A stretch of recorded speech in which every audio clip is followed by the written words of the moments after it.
Salam, tema yang saya bahas hari ini ialah Allah menyelamatkan orang-orang yang tulus hati. Dalam kitab Mazmur pasal 7 ayat 10 dikatakan, "Perisai bagiku adalah Allah yang menyelamatkan orang-orang yang tulus hati." Kata-kata ini diucapkan oleh seorang pemazmur yang sangat terkenal di dalam Alkitab, yaitu Raja Daud. Dia mengucapkan kata-kata ini berdasarkan kepada pengalaman yang dia lalui sendiri, sehingga dia mengungkapkan dari hatinya yang terdalam secara benar bahwa perisai atau perlindungan bagiku, katanya, adalah Allah. Tidak ada perlindungan lain selain daripada Allah. Dan Allah yang memberikan perlindungan kepadanya, dia katakan, menyelamatkan orang-orang yang tulus hati. Artinya orang-orang yang tidak tulus hati tidak mengalami perlindungan dan penyelamatan daripada Tuhan. Ini adalah suatu penegasan. Sehingga ada perbedaan antara orang-orang yang tulus hati dengan orang-orang yang tidak tulus hati. Apakah artinya tulus hati? Tulus hati artinya seorang yang jujur. Lidahnya tidak bercabang.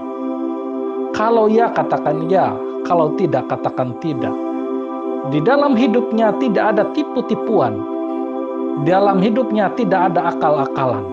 Semuanya lurus, hatinya bersih, dan tidak menyimpang daripada jalan Tuhan.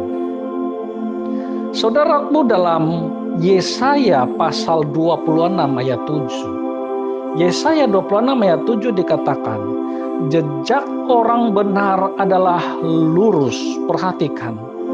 Sebab Engkau, yaitu Tuhan, yang merintis jalan lurus baginya.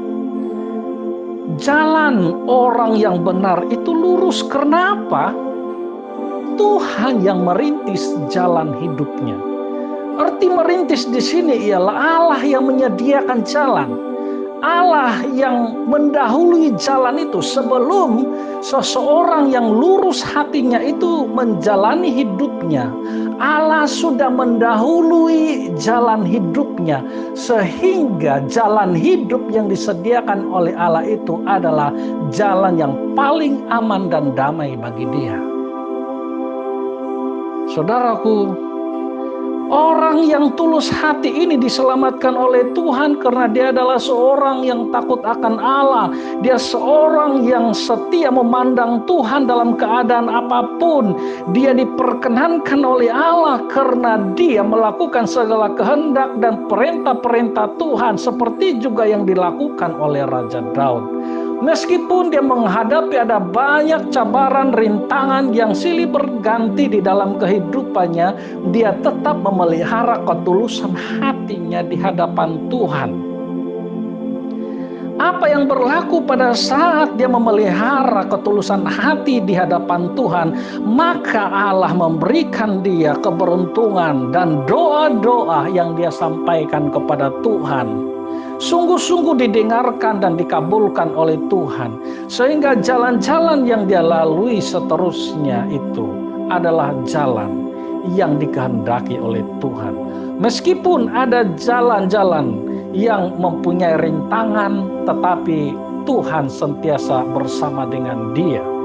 Dan saya yakin dan saya percaya bahwa saat ini pun penyertaan Tuhan itu sempurna bagi orang-orang yang tulus hati. Kalau kita tulus hati di hadapan Tuhan, maka kita akan melalui jalan yang telah dirantisi oleh Tuhan itu. Tuhan mendahului jalan kita. Tuhan akan memberikan segala sesuatu yang perlu pada jalan yang Tuhan sudah sediakan bagi kita. Soalnya ialah apakah kita mau melalui jalan yang Tuhan sudah sediakan atau tidak. Oleh itu kita harus berjalan sesuai pada jalan Tuhan, tidak menyimpang pada jalan-jalan yang lain. tidak meninggalkan Tuhan apapun keadaan yang berlaku di persekitaran kita. Saudaraku, setiap orang yang berjalan pada jalan Tuhan dengan tulus hati akan mendapat kebaikan-kebaikan yang Tuhan telah sediakan bagi dia. Dan Tuhan akan menuntun orang-orang yang tulus hati ini dengan sempurna. Karena Allah itu adalah sempurna, maka jalan-jalannya adalah sempurna. Dan apabila jalan-jalannya yang sempurna itu kita lalui dengan benar, maka kita akan menuju kepada kesempurnaan sampai ke sorga yang abadi. Haleluya. Amin.